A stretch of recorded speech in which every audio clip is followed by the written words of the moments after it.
अस्सलाम वालेकुम, hope you guys are doing well. आज हम पढ़ेंगे शोल्डर की एनाटॉमी के बारे में, शोल्डर के मसल्स के बारे में, उनकी नर्व सप्लाई और उनकी ब्लड सप्लाई, शोल्डर में कितने जॉइंट्स होते हैं और क्या क्या लिगामेंट है जो कि शोल्डर को सपोर्ट कर रहे हैं। तो चलिए वक्त ज़ाया किए बगैर हम वीडियो को स्टार्ट करते हैं। सबसे पहले हम स्टार्ट करेंगे शोल्डर के मसल्स के बारे में। पहले हम देख लेते हैं कि शोल्डर्स में कौन कौन सी मूवमेंट होती हैं। तो अगर शोल्डर की मूवमेंट्स के बारे में बात की जाए तो ये होती है हमारे पास शोल्डर की फ्लेक्शन, ठीक है। शोल्डर की एक्सटेंशन के लिए हमें इस तरह बैक साइड से भी मूवमेंट हो सकती है, ठीक है। इसके बाद आ जाती है शोल्डर की एबिडक्शन और शोल्डर की एडक्शन। इसके अलावा होती है शोल्डर में internal rotation and shoulder external rotation. तो सबसे पहले हम पढ़ते हैं शोल्डर के फ्लेक्सर्स। शोल्डर फ्लेक्सर्स जो है उसका जो निमोनिक हम यूज करेंगे उसको याद करने के लिए, वो है हमारे पास peanut butter and delicious cookies. Peanut butter में हमारे पास P stands for the pec major muscle, butter B stand for the bicep brachii, delicious peanut butter and delicious D for the deltoid muscle and cookies C for the coracobrachialis muscles. ये सारे थे हमारे पास shoulder के flexors. Now we are going to start for the shoulder extensors.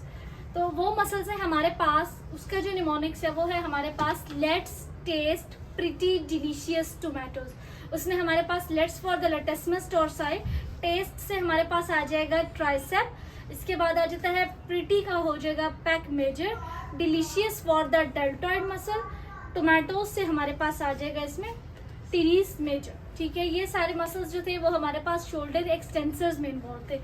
Now हम पढ़ेंगे इसमें हमारे पास शोल्डर एबडक्टर्स, मतलब शोल्डर एबडक्शन में जो मसल्स यूज होते हैं वो कौन कौन से हैं। शोल्डर एबडक्टर्स में हमारे पास जो मसल्स यूज होते हैं उसका जो निमोनिक है वो है हमारे पास स्टार डांसिंग, ठीक है। उसमें हमारे पास क्या क्या यूज होगा, supraspinatus and the deltoid muscle. ये दो मसल्स हैं जो कि एबडक्शन कॉज करवाते हैं।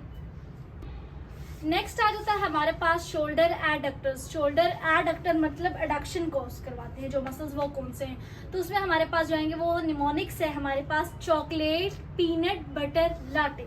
चॉकलेट में हमारे पास कोरेकोब्रेकियालिस, P पैक मेजर आपके पास आ जाएगा इसमें, peanut butter B for the bicep brachii और लाटे में हमारे पास लैटिस्मस डोर्साई आ जाएगा। इसके बाद आ जाता है हमारे पास इंटरनल रोटेटर्स। क्या होते हैं शोल्डर्स के, शोल्डर के इंटरनल रोटेटर या फिर मीडियल रोटेशन जो मसल्स कॉज करवाते हैं वो हमारे पास कौन से हैं। उनका जो निमोनिक यूज होता है वो है हमारे पास strong tigers love playing drums. Strong for the supraspinatus, tiger इसमें हमारे पास टीरीज मेजर आ जाएगा, लव से हमारे पास latissimus dorsi, playing for the pec major, strong tigers love playing D for the drum, that means the deltoid. Next आ जाता है हमारे पास एक्सटर्नल रोटेटर्स या फिर लेटरल रोटेटर्स शोल्डर के, वो कौन से हैं।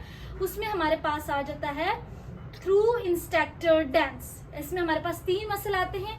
इसमें जो मसल मेन जो है हमारे पास टीरीज, वो टीरीज माइनर है। इंस्ट्रक्टर में इंफ्रास्पाइनेटस है और D for the deltoid muscle.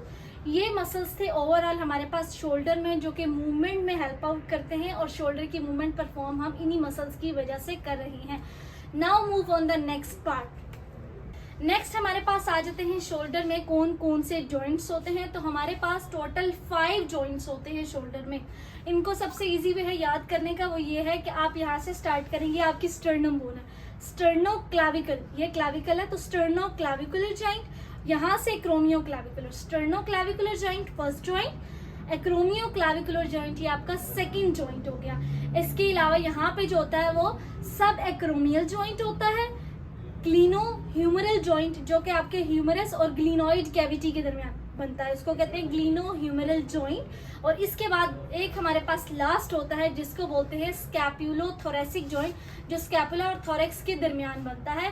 This is the non true joint. Next move on the part 3 जो कि है हमारे पास लिगामेंट्स का। इसी तरह हमारे पास जैसे जॉइंट्स थे इसी तरह हमारे पास 5 लिगामेंट्स हैं।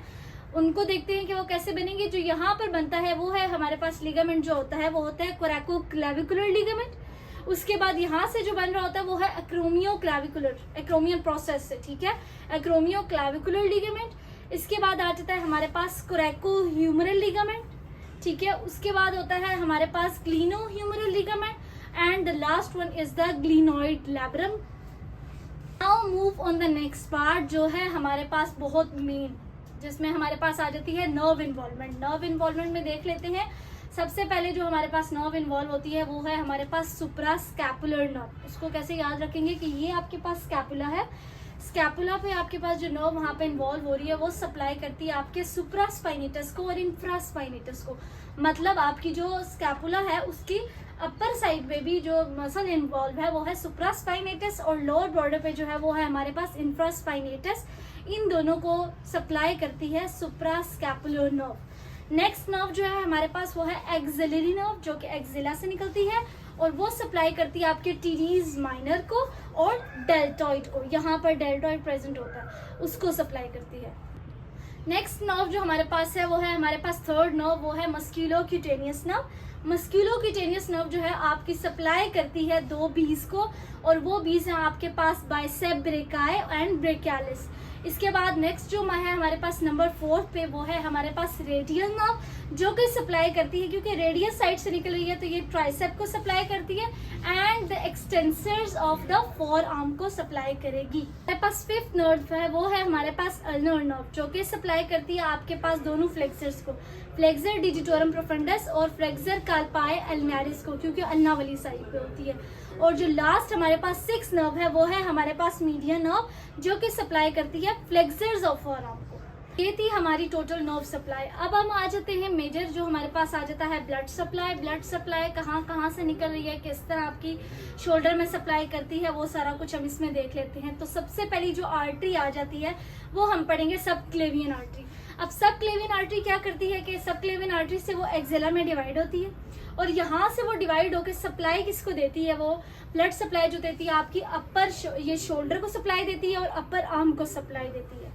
ये दोनों जगह है जहाँ पर वो सप्लाई करती है। नेक्स्ट आ जाती है हमारे पास एक्सिलरी आर्टरी। एक्सिलरी आर्टरी किसको सप्लाई करती है, जो सर्कमफ्लेक्स है ना ह्यूमरल आर्टरी का, उसके एंटीरियर और पोस्टीरियर दोनों को सप्लाई करती है, और सुप्रास्कैपुलर आर्टरी को सप्लाई करती है। ये आपके पास दो आर्टरीज को मेन सप्लाई कर रही है।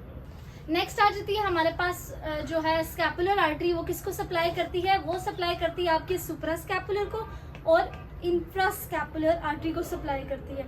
लास्ट जो हमारे पास चौथी आर्टरी है वो है हमारे पास ह्यूमरल आर्टरी, और वो आपकी सप्लाई करती है एंटीरियर ह्यूमरल आर्टरी को भी और पोस्टीरियर ह्यूमरल आर्टरी को भी। तो इस तरह आपकी ओवरऑल जो ब्लड सर्कुलेशन हो रही है शोल्डर जॉइंट में, वो 4 मेजर आर्टरीज की वजह से हो रही है। तो ये था आज का ओवरऑल हमारा लेक्चर्स, जिसमें हमने टोटल उसकी एनाटॉमी कवर की है, जिसमें हमने मसल्स देखे, उसके जॉइंट्स के बारे में देखा, उसके लिगामेंट्स के बारे में देखा, nerve supply and blood supply. उम्मीद है कि ये वीडियो आपको ज़रूर पसंद आई होगी। मजीद ऐसा कंटेंट, एजुकेशनल कंटेंट देखने के लिए मेरे चैनल को सब्सक्राइब कर दें और मेरे साथ जुड़े रहें। तब तक के लिए अल्लाह हाफिज़।